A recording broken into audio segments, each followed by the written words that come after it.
Good morning students. आज का जो हमारा टॉपिक है वो है चतुर्भुज एवं उनके प्रकार तथा उनमें संबंध।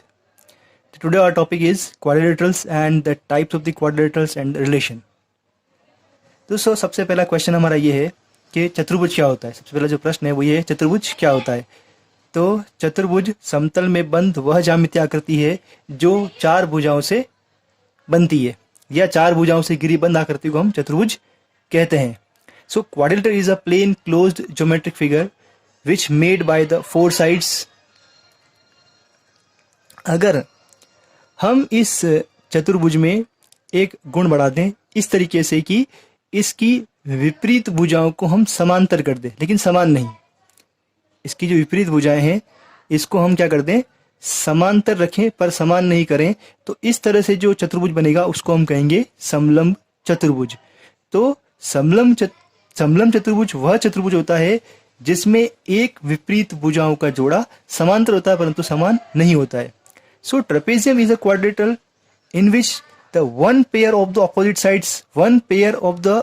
sides are parallel but not equal। इसी तरीके से अगर हम समलंब चतुर्भुज में एक गुण और बढ़ा दें कि इसकी दोनों जोड़ों को हम दोनों विपरीत भुजाओं के जोड़ों को हम समांतर कर दें, तो फिर ये कहलाएगा समांतर चतुर्भुज।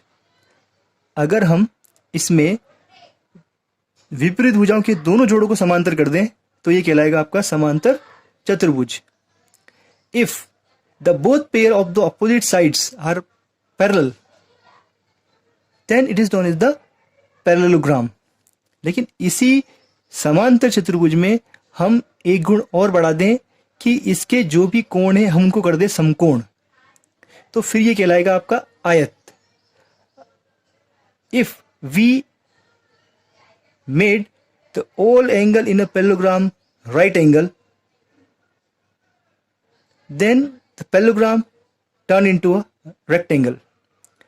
और एक आयत में हम एक गुण और बढ़ा दें कि इसकी चारों भुजाओं को हम बराबर कर दें। दो तो पहले से बराबर थी, जो इसकी जो एडजेसेंट साइड है उनको भी हम चारों को बराबर कर दें, तो अब ये कहलाएगा वर्ग।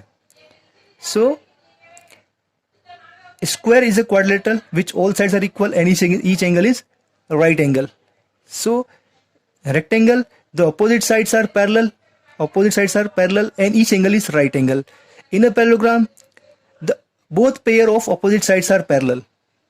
इन a trapezium only one pair of the opposite sides are parallel and it is just made by the four sides. So these are the properties of the different type of the quadrilaterals. Now what the relation? So हर समलंब एक चतुर्भुज होता है, लेकिन हर चतुर्भुज एक समलंब नहीं होता है। हर समांतर चतुर्भुज एक समलंब चतुर्भुज होता है और एक चतुर्भुज भी होता है, लेकिन हर समलंब चतुर्भुज समांतर चतुर्भुज नहीं होता है। हर आयत एक समांतर चतुर्भुज होता है, एक समलंब चतुर्भुज होता है और एक चतुर्भुज भी होता है, लेकिन हर चतुर्भुज, हर समलंब चतुर्भुज और हर समांतर चतुर्भुज आयत हो जरूरी नहीं है। इसी तरीके से हर वर्ग एक आयत होता है, एक समांतर चतुर्भुज होता है, एक समलंब चतुर्भुज होता है और एक चतुर्भुज भी होता है, लेकिन हर चतुर्भुज, हर समलंब चतुर्भुज, हर समांतर चतुर्भुज और हर आयत वर्ग हो ये जरूरी नहीं है। So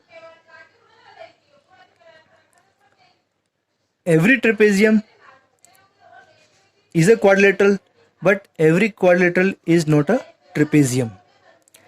every parallelogram is a trapezium and a quadrilateral, but every quadrilateral is not need to be a trapezium or the parallelogram, and every rectangle is a parallelogram, is a trapezium and a quadrilateral, but every quadrilateral need not to be a quadrilateral, trapezium or the parallelogram.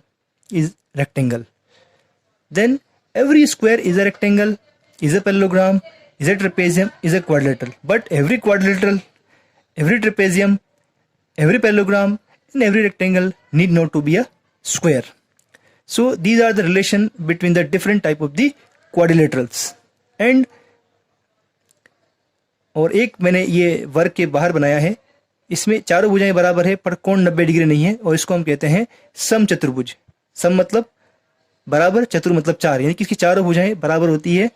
अगर हम इसी समचतुर्भुज के चारों कोणों को समकोण कर दें तो ये फिर कहलाता है, फिर ये बन जाता है आपका वर्ग.